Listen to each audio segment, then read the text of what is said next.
Hello good morning friends, आप लोगों का स्वागत है हमारे यूट्यूब चैनल IMCC पर। आई होप आप लोग अच्छे होंगे।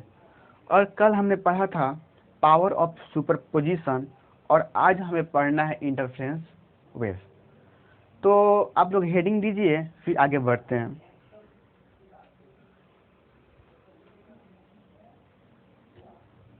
आज बहुत ही गर्मी है। कल वीडियो पोस्ट नहीं कर पाए थे, डाटा नहीं था, डाटा ख़त्म हो गया था।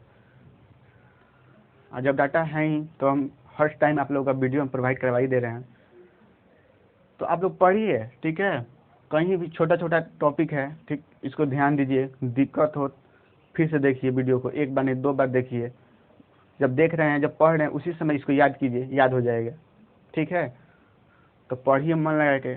कहीं भी प्रॉब्लम दिक्कत हो, कहीं प्रॉब्लम क्रिएट हो तो आप हमसे बोलिए, फिर हमसे बात करेंगे। तो चलिए, आज का हेडिंग है हमारा तरंगों का व्यतिकरण यानी इंटरफेरेंस वेव। तो इंटरफेरेंस वेव जो होता है, हमने कल बताया था, यानी कि जब हम पावर ऑफ सुपरपोजिशन पढ़ा रहे थे तो हमने बताया था कि मान लीजिए कि कोई नदी है, कोई तालाब है, कोई पोखरा है। अगर हम उस पोखरा या तालाब या नदी में हम किसी ईटा को, चाहे किसी पत्थर को हम उसमें फेंकते हैं, तो जब फेंकेंगे तो उससे क्या होंगी, तरंगे निकलेंगी। जब तरंगे निकलती हैं तो अगर जो 2 तरंग निकल, मैं सपोज 2 तरंगे निकलती है, तो अगर 2 तरंगे निकलेंगी, अगर दोनों तरंग का अगर फ्रीक्वेंसी समान हो और डायरेक्शन क्या हो, क्या हो, वह सेम हो और एक ही डायरेक्शन में मूव करते हैं, तो उसको हम लोग बोलते हैं व्यतिकरण। तो कल हमने नोट में लिखवाया था कि 2 तरंग है और 2 तरंगों का अगर ये फ्रीक्वेंसी यानी आवृत्ति समान रहता है और एक ही दिशा में क्या करते हैं, मूव करते हैं, तो उसको हम लोग बोलते हैं व्यतिकरण, ठीक है। तो आज हेडिंग वही है, ठीक। आप हेडिंग दीजिए और हम आगे बढ़ते हैं। तो चलिए लिखिए,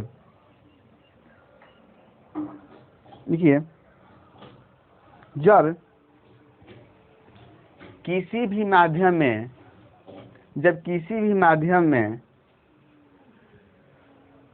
एक ही आवृत्ति के जब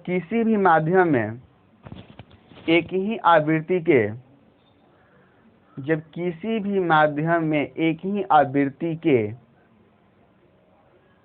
2 तरंग एक ही दिशा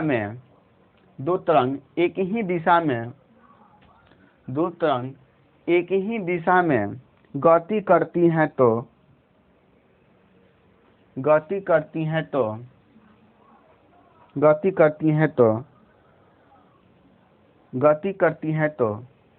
माध्यम के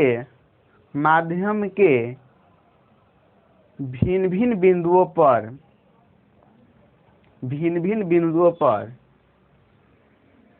परिणामी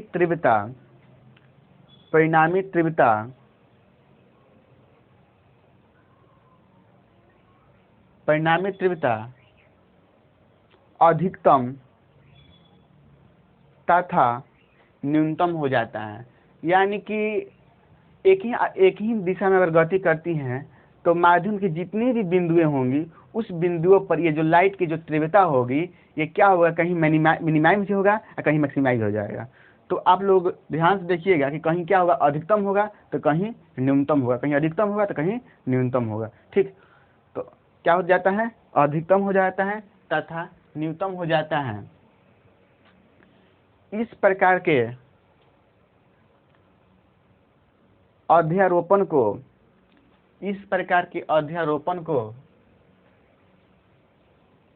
तरंगों का व्यतिकरण कहा जाता है। इस प्रकार के अध्यारोपण को, इस प्रकार के सुपरपोजिशन को तरंगों का व्यतिकरण कहा जाता है। चलिए, हो गया। तो देखिएगा कि व्यतिकरण भी 2 प्रकार का होता है, ठीक है। लेकिन अभी हम लोग नहीं पढ़ेंगे। अभी ये 2 तरंग है, तो 2 तरंग से अगर इसका आयाम और आवृत्ति और इसकी तीव्रता का क्या फार्मूला होगा, उसको हम लोग फाइंड कर लेते हैं। उसके बाद हम लोग नेक्स्ट टॉपिक पर, नेक्स्ट वीडियो में हम लोग इसके दोनों मतलब के टाइप्स है, तो उस टाइप पर क्या करेंगे, हम लोग बात करेंगे। तो चलिए आप लोग ध्यान से देखिएगा। तो समझिए, तरंगों का व्यतिकरण, तरंगों मतलब क्या हुआ, 2 या 2 से अधिक, तो हम लोग चलेंगे 2 लेकर, क्या लेकर चलेंगे, 2 तरंग लेकर चलेंगे। तो चलिए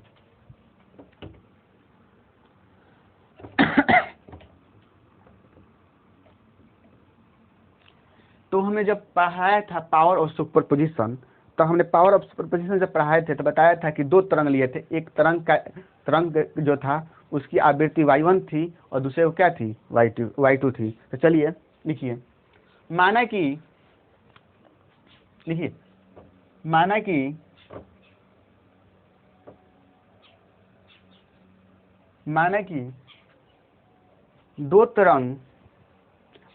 दो तरंग जिसका आयाम जिसका आयाम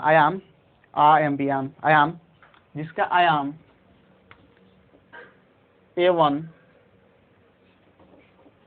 एम्पलीट्यूड होता है ना, यानी कि A से इंडिकेट करते हैं, A1 तथा A2 है, जिसका आयाम क्या है, A1 तथा A2 है, A1 तथा A2 है। दूसरे तरंग का आयाम लिखिएगा इसी में, दूसरे तरंग का आयाम पहले तरंग से फाई कलांतर आगे हैं। दूसरे यानी कि दूसरे तरंग का जो आयाम है वह पहले तरंग से फाई कलांतर क्या है, फाई, देखिए फाई इस प्रकार, फाई कलांतर आगे हैं। तो चलिए, तो हमने यही लिखा कि 2 तरंग है, 2 तरंग कौन कौन है, y1 और y2 है, और इसका आयाम जो है A1 तथा A2 है। यानी कि फिर हम लिखवाया कि जो दूसरे तरंग का जो आयाम है पहले तरंग के फाई कलांतर आगे हैं। तो देखिएगा, मान लीजिए पहला तरंग, ध्यान से देखिएगा, पहला तरंग y1 है, तो इसको हम लिखेंगे y1 लिखेंगे A1 साइन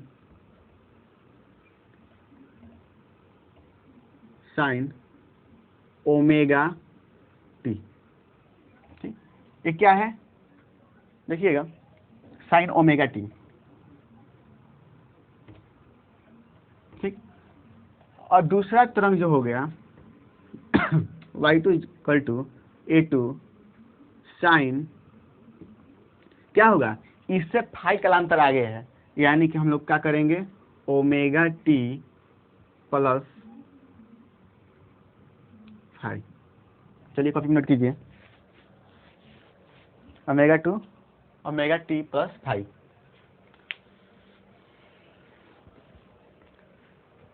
हो गया। तो चलिए अध्यारोपण के सिद्धांत से चलते हैं। अब क्या चलेंगे, अध्यारोपण के सिद्धांत से। तो लिखिए आगे नीचे, अध्यारोपण के सिद्धांत से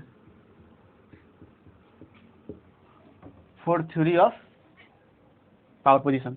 तो अध्यारोपण सिद्धांत से चलेंगे तो अध्यारोपण सिद्धांत क्या कहलाता है कि दोनों का क्या होता है, एडिशन होता है। क्या होता है, दोनों का एडिशन, किसका, रिजल्टेड सॉरी जो इंडिविजुअल जो ये होता है, इंडिविजुअल जो वेव होता है इसका क्या होता है, एडिशन होता है। यानी हम लोग पढ़े हैं कि y यानी कि रिजल्टेड जो डिस्प्लेसमेंट होता है सॉरी y1 प्लस y2, यही ना होता है। तो यानी कि y1 प्लस क्या है, y2 है। तो ध्यान से देखिएगा कि y1 का वैल्यू इतना दिया है, y2 का वैल्यू इतना दिया है, तो इसमें हम क्या करेंगे, पुट करेंगे, यानी कि y वेक्टर यानी रिजल्टेड डिस्प्लेसमेंट हो जाएगा A1 sine omega t plus, अब इसको लिखेंगे A2 sine omega t plus phi. Clear यानी कि y1 का जो वैल्यू दिया है यहाँ से यहाँ पर, तो इसको हम पुट कर देंगे, और y2 का जो वैल्यू दिया है हम क्या कर देंगे, यहाँ पर पुट कर देंगे। तो चलिए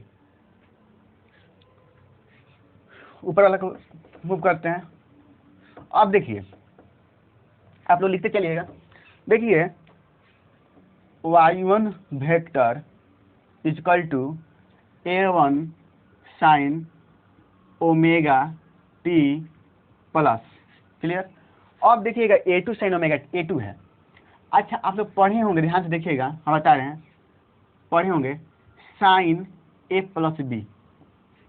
साइन ए प्लस बी का फॉर्मूला होता है, आप लोग पढ़े होंगे, sine a into cos b plus cos a into sine b. आप लोग 11th क्लास में पढ़े होंगे साइन ए प्लस बी का फॉर्मूला तो होता है sine a into cos b और फिर cos a into sine B.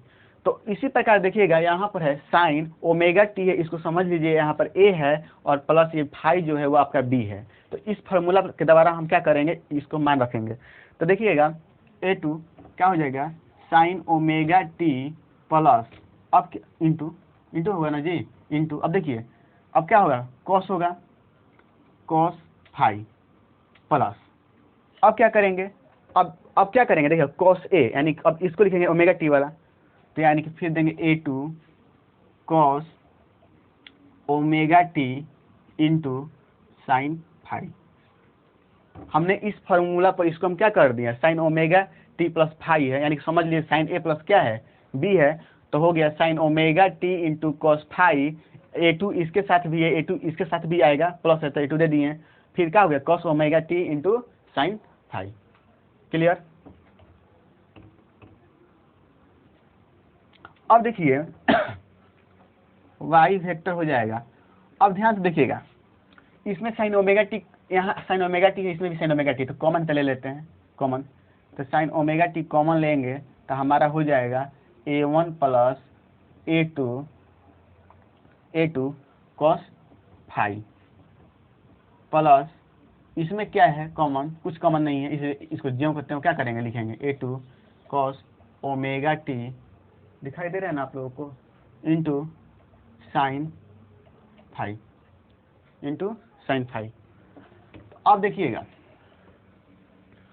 अब यहाँ पर है sine omega t A1 plus A2 into cos phi, और यहाँ पर क्या है A2 कॉस ओमेगा 2। तो हम लोग यहाँ पर क्या करेंगे, इसको हम मान लेंगे, यानी कि A1 प्लस, माना कि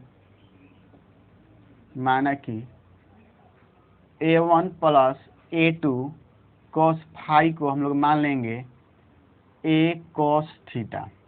क्लियर। और यहाँ पर A2 कॉस, देखिए यहाँ पर A2 क्या है, यहाँ पर A2 साइन फाई है, इसको हम लोग मान लेंगे A साइन थीटा। क्लियर।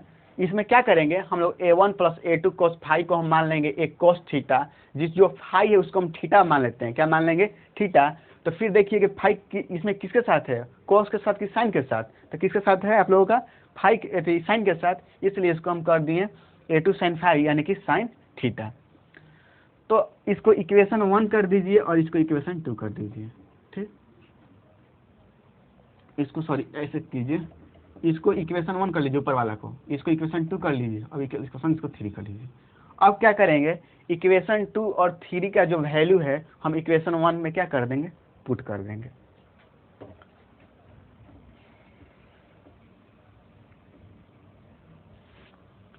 तो चलिए पुट करते हैं, और चलिए पुट करते हैं, तो देखिए यहाँ पर y वेक्टर इजकल टू, लिखिएगा कि समीकरण 2 तथा 3 का मान, लिखिए समीकरण 2 तथा 3 का मान समीकरण 1 में रखने पर, ठीक। तो समीकरण 2 और 3 का मान क्या है, तो यहाँ पर हम क्या रखेंगे, रख देंगे, तो यानी कि साइन ओमेगा टी। अब देखिए यहाँ पर क्या है, ये A कॉस फाई है ना, यहाँ पर देखिए ये क्या है, A कॉस फाई है, तो A कॉस थीटा है, तो इसके जगह हम क्या लिखेंगे, A कॉस थीटा, तो एक हम लोग क्या कर देते हैं, यहाँ बाहर कर देंगे, ठीक। अब हो जाएगा प्लस, अब कॉस ओमेगा टी है तो उसको ज्यों को त्यों लिख देंगे। अब क्या करेंगे, इनटू साइन फाई का हम क्या माने थे, A साइन थीटा, यानी कि A बाहर कर देते हैं और इसको लिख देंगे साइन थीटा। अब देखिएगा y वेक्टर इजकल टू हो जाएगा, फार्मूला हो जाएगा यहाँ से A कॉमन A निकाल देंगे, और यहाँ पर देखिए क्या हो गया, sine omega t into cos phi और cos omega t into sorry sine theta, यानी cos sine omega t into cos theta और cos omega t into sine theta, किसका फार्मूला हो गया, sine omega t plus theta का formula हो गया। तो हम लिख देंगे sine omega t plus theta. ठीक, तो यहाँ से हमारा यही हो गया a sine omega t plus theta. चलिए यहाँ तक उतारिए। अब देखिए क्या करेंगे, समीकरण 2 और 3 को हम लोग क्या करेंगे, स्क्वायर, यानी एलएचएस और आरएचएस को हम क्या करेंगे, स्क्वायर करेंगे। ठीक है, a1 क्या था यहाँ पर, a1 plus a2 cos phi था, इसको माने थे क्या, a sine theta, a cos theta. इसको हम क्या करते हैं, समीकरण 3, समीकरण 2। अब क्या करेंगे, समीकरण 2 का स्क्वायर करेंगे अब प्लस समीकरण 3 का स्क्वायर करेंगे। तो समीकरण 2 क्या है, तो देखिए समीकरण 2 में को हम अगर एलएचएस को एलएचएस के साथ और आरएचएस के आरएचएस के साथ हम स्क्वायर करेंगे, तो ये एलएचएस है तो इसके साथ स्क्वायर करेंगे, यानी a1 plus a2 cos phi का होल स्क्वायर प्लस इसमें हो जाएगा a2 साइन फाई का होल स्क्वायर इक्वल टू, अब आरएचएस को एक तरफ, यानी कि a स्क्वायर यानी cos स्क्वायर थीटा अब प्लस इसका हो जाएगा a square sine square theta, यानी कि इसको एक साथ स्क्वायर कर दिए और इसको एक साथ स्क्वायर कर दिए। क्लियर, देख लीजिए, यानी कि हम ये जो एलएचएस है, एलएचएस को एलएचएस के साथ स्क्वायर कर दिए और आरएचएस है तो आरएचएस के साथ स्क्वायर कर दिए। जब स्क्वायर करेंगे तो हो जाएगा, देखिए a प्लस बी का होल स्क्वायर का फॉर्मूला क्या होता है, a square plus a2 square cos square theta plus, अब देखिएगा यहाँ पर क्या हो जाएगा, 2a1 a2 cos theta, cos phi है ना जी, cos फाई है, इसको फाई मानेंगे, इसको फाई। अब प्लस इसमें हो जाएगा क्या, देखिए a2 square sine square phi equal to, अब देखिएगा इसमें a स्क्वायर कॉमन है तो a स्क्वायर कॉमन ले लेंगे और हो जाएगा cos square theta plus sine square theta. ठीक, अब देखिए a1 का स्क्वायर प्लस a2 का होल स्क्वायर और cos स्क्वायर फाई, देखो ये इसको साथ साथ कर देते हैं, एक साथ कर देते हैं, इसको एक साथ कर देते हैं, प्लस a2 का square sine square phi plus हो जाएगा 2a1 a2 cos फाई बराबर अब ये जो है देखिए a स्क्वायर। अब बताइएगा कि cos square theta plus sine square theta का मान कितना होता है, 1 होता है, यानी कि हम क्या करेंगे, यहाँ पर 1 करेंगे। अब देखिएगा a1 का स्क्वायर प्लस a2 का होल स्क्वायर, देखिए यहाँ पर कॉमन a2 स्क्वायर कॉमन ले लेते हैं तो क्या होगा, बचेगा cos square phi plus sine square phi हो जाएगा, प्लस हो जाएगा 2a1 a2 cos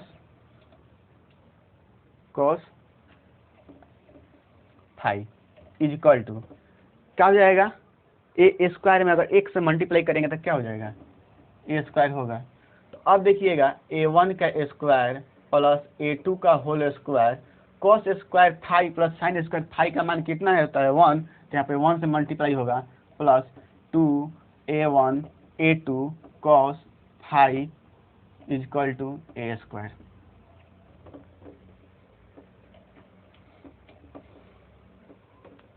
तो अब देखिए ए स्क्वायर इक्वल टू हो जाएगा a1 का स्क्वायर प्लस, देखिए a2 है तो a2 का square plus 2a1 a2 cos phi.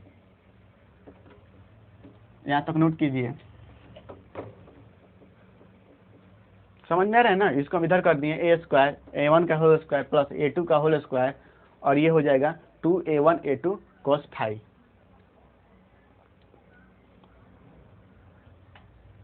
चलिए अब देखिएगा जो परिणामी, एक ये भी फार्मूला हो जाएगा, यहाँ से इसको हम पैक कर लेते हैं। देखिए परिणामी जो तीव्रता होता है, मालूम होगा परिणामी तीव्रता होता है वह आयाम के प्रोपोर्शनल होता है, आयाम के स्क्वायर के प्रोपोर्शनल होता है, डायरेक्ट प्रोपोर्शनल होता है, यानी कि इसके समानुपाती होता है, यानी तीव्रता जो होगा आयाम के स्क्वायर के समानुपाती होगा।